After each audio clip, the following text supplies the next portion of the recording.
এই আমাদের ডাব। ডাবকে এই দেখো ভিতরটা, এটার উপরেই দাও, এটার উপরে দাও। এই হচ্ছে আমাদের ডাব চিংড়ি। কত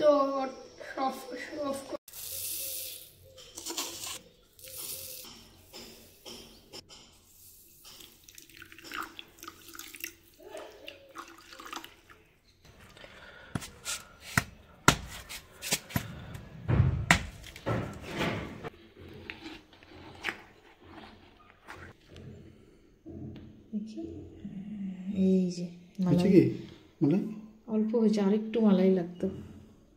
আচ্ছা ঠিক আছে। ডাবটাকে এভাবে কেটে নিয়েছি, বাড়িতে এর থেকে বেশি ভালো কাটা হলো না। আর এখানে নিয়েছি দেখো রসুন, পেঁয়াজ আর আদা, এটাকে মিক্স করব এখন।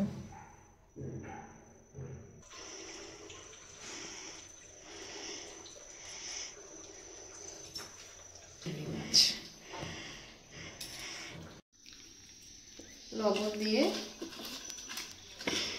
চিংড়ি মাছটাকে মেখে নিচ্ছি। এইভাবে এইরকম ভাবে চিংড়ি মাছ পরিষ্কার করা হয়েছে। তেল গরম হোক। কত সময় লাগবে?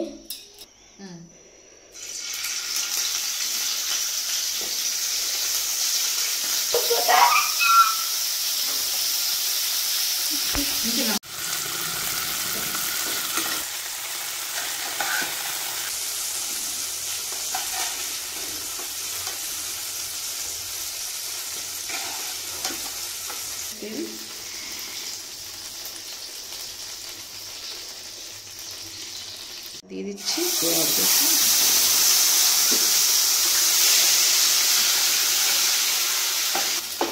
হয়েছে হয়েছে হয়েছে।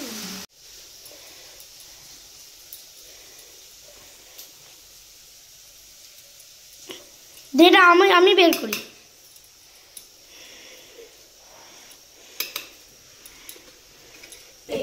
আদা পেঁয়াজ রসুনটা বেশ ভালো করে হয়ে গেছে, তখন এর মধ্যে দিয়ে দিব এই সরষা আর পোস্ত বাটা। তার সাথে একটু ডাবের জলটা এর মধ্যে একটু দিলাম।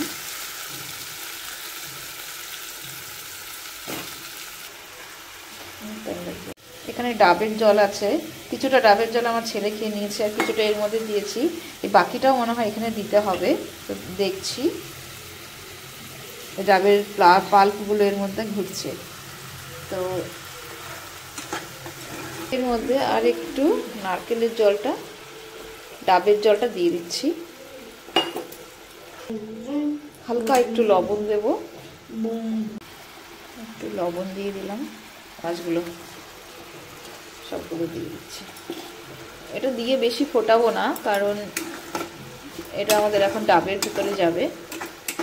বন্ধ করে দিলাম। এই মিক্সার জারে এই যে পাল্পটা, নারকেলের যে পাল্পটা তুলেছিলাম সেটা দিয়ে দিচ্ছি। এটাকে এখন মিক্স করতে হবে, মানে আস্তে করে খুলতে হয়। আমি দিব। এই হচ্ছে নারকেলের পাল্পটা, এই নারকেলের পাল্পটা এর মধ্যে দিয়ে দেবে। আগে দিয়ে দাও, আস্তে করে সুন্দর করে দিয়ে দাও, ঘুরিয়ে দাও, ঘুরিয়ে দিতে হয়। মিক্স করে দিলাম। এই নিয়েছি নারকেলের ডাবের এই ডাব, এই মাঝখানে ফাঁকা। এখন এই গ্রেভি আর এর ভেতরে দিয়ে দেব। আজকে চিংড়ি মাছগুলো দাও। তা আমি দিচ্ছি, চিংড়ি মাছগুলো দাও।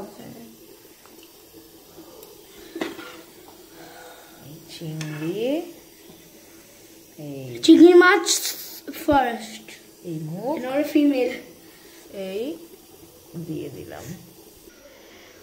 আটারিটাকে এইভাবে নিয়ে মুখটাকে আটকে দিতে হবে। ভেরি দিলাম মুখটা। এবার এটাকে নারকেলের উপরটাকে টাইট করে, হ্যাঁ বাস হলো, টাইট হয়েছে না? হ্যাঁ এবার এটাকে এখানে বসিয়ে দিলাম, আঁচটাকে একটু কমিয়ে 30 মিনিটের জন্য এটাকে বসিয়ে কি করি নাই ডাকচিনি বল। এখন আমাদের হচ্ছে ডাব চিংড়ি। এটা হতে এই দেখো ভেতরটা, ওই যে সম্পূর্ণটা দাও, সম্পূর্ণ এই যে এটার উপরেই দাও, এটার উপরে দাও। এই হচ্ছে আমাদের ডাব চিংড়ি।